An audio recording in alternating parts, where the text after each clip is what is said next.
La policía sigue avanzando, los pobladores están... Lo que acabamos de observar es una protesta contra el proyecto minero Tía María. En el Perú, las protestas ecológicas tienen patrones similares. Se establece a la empresa y un héroe, el gobierno, el cual es percibido como un actor capaz de arreglar los fallos de mercado. La misión de los activistas es exigirle al gobierno que prohíba alguna actividad extractivista para proteger un determinado recurso natural que tiene un valor cultural y económico en la comunidad. Esta idea nace de un libro llamado La economía del bienestar, obra que fue escrita por el economista Arthur Cecil Pigou. Pigou estudió la economía del bienestar. En otras palabras, analizaba la relación entre el bienestar general y las actividades económicas de los individuos. La idea que planteó fue de que sin el bienestar de los individuos no es posible lograr el bienestar social. Pigou creó el concepto de costo social para explicar aquellas situaciones en las que las empresas dañan al medio que los rodea. Además, él concibe los impuestos pigouvianos, que son impuestos creados para corregir externalidades negativas. Ahora, este es un ejemplo clásico del costo social.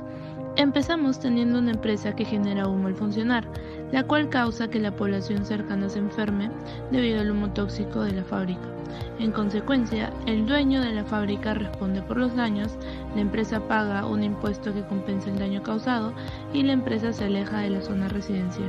Entonces, se puede entender que si yo tengo derecho a escribir un artículo, entendido como un factor de producción, el costo social sería el tiempo que se toma el comité editorial en decidir sobre su publicación y la eventual imposibilidad de que otros publiquen sobre el particular. El costo social se desprende de ejercitar un derecho, como consecuencia del ejercicio de ese derecho. Es ahí cuando Coase se refiere a la real dimensión del problema social y a la propuesta de un nuevo enfoque. Para hablar de lo que es el costo social, tenemos que iniciar diciendo que las decisiones que toman los individuos en el mercado se basan en el análisis de los costes y beneficios que le afectan a ellos, mas no a la sociedad. No toma en cuenta los efectos externos de sus decisiones. Para Coase, el problema del costo social es un problema recíproco, es decir, no tiene héroes ni villanos. Se dice que el problema es que solamente A le ocasiona el daño a B, pero estamos tratando un caso de naturaleza recíproca. En consecuencia, evitar un daño a B significa un perjuicio para A. La cuestión que debe decidirse es si debe permitirse que A dañe a B o que B dañe a A. Respecto al teorema de Coase, si los costos de transacción son nulos, no importa la solución legal.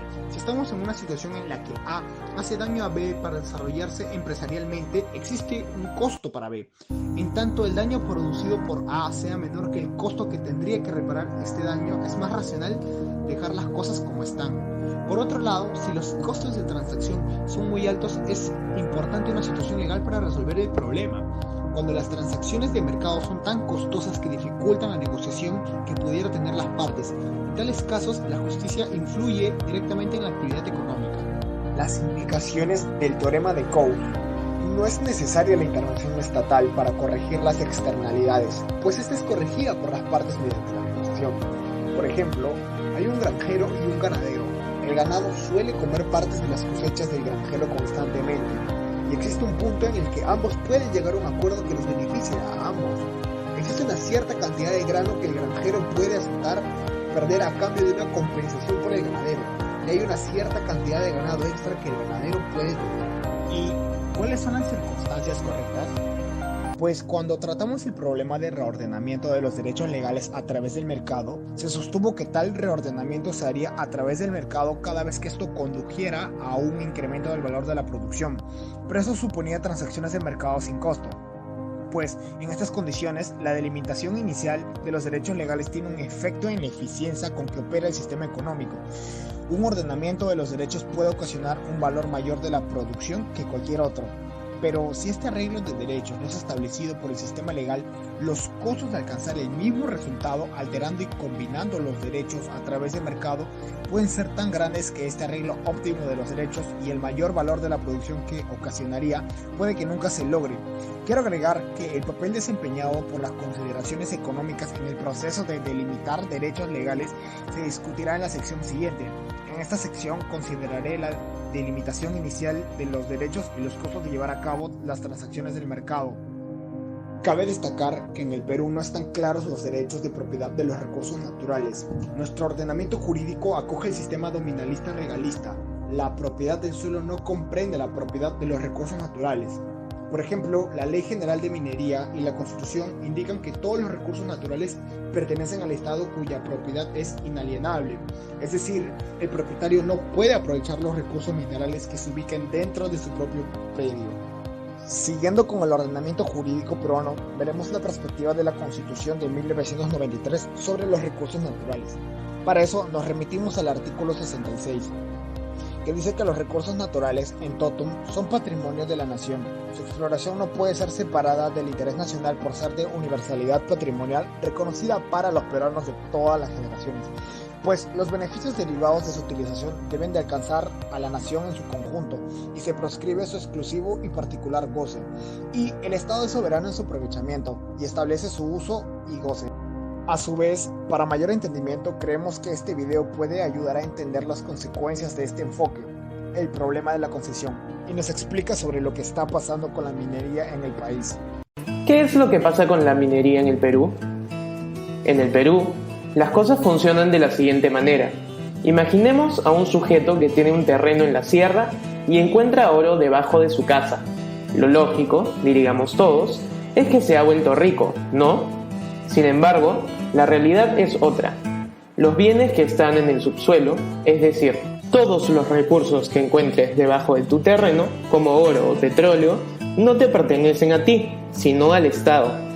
Este sistema se ha creado porque históricamente los peruanos pensamos que el Estado manejará los recursos mejor que nosotros mismos. Lo mismo ocurrió con el guano y el salitre, pero esa ya es otra historia. Entonces, el Estado es dueño del oro que está debajo de tu casa y lo que ocurre es lo siguiente. Viene una empresa minera y le pide al Estado la concesión de tu terreno para explorar y, posteriormente, explotarlo. El Estado otorga la concesión por un tiempo determinado, lo que le da a la compañía derecho a explorar y explotar el yacimiento, mientras que tú no obtienes ningún beneficio, además del precio que te pagarán por expropiar tu propiedad y tal vez un puesto de trabajo en la minera. Los pobladores ven cómo el Estado celebra contratos con una compañía gigante minera que se vuelve millonaria con minerales que están en sus tierras. Como ejemplo del problema de la minería en el Perú, encontramos al proyecto minero Tía María. En el proyecto Tía María se invertirían más de 950 millones de dólares y tendría una duración de 21 años para extraer cobre a través de 2 tajos abiertos.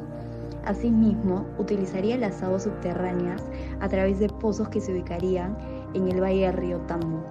Si este proyecto suena tan llamativo y traería un mayor desarrollo al país, ¿por qué muchas personas, sobre todo el sector agro de la zona, están en contra?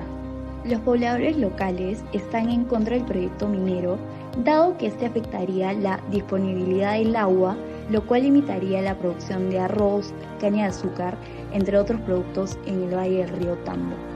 Este sector deduce que sus actividades productivas agrícolas no son compatibles con la megaminería.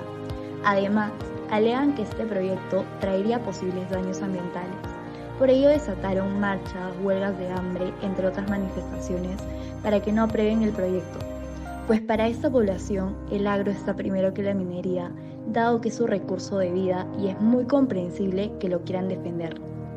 Sin embargo, hay muchas personas que están de acuerdo con este proyecto minero, pues el desarrollo, tanto para la zona como para todo el país, sería extenso, tales como puestos de trabajo directo e indirectamente, desarrollo de infraestructura, mejoras económicas, entre otras. Analizando estas dos posiciones, consideramos que ambas merecen aprobación y apoyo. Entonces, ¿se podría llegar a un acuerdo en este conflicto en el cual nadie se perjudique y tanto la minería como la agricultura se puedan desarrollar eficientemente? ¿Cuál vendría a ser el origen del problema? El Estado es propietario legal de los recursos minerales del Perú. Es en las negociaciones entre el Estado y las empresas donde se decide cómo se usarán estos recursos. En la práctica, el propietario es aquel que vive en la cercanía de los recursos que se pretenden utilizar.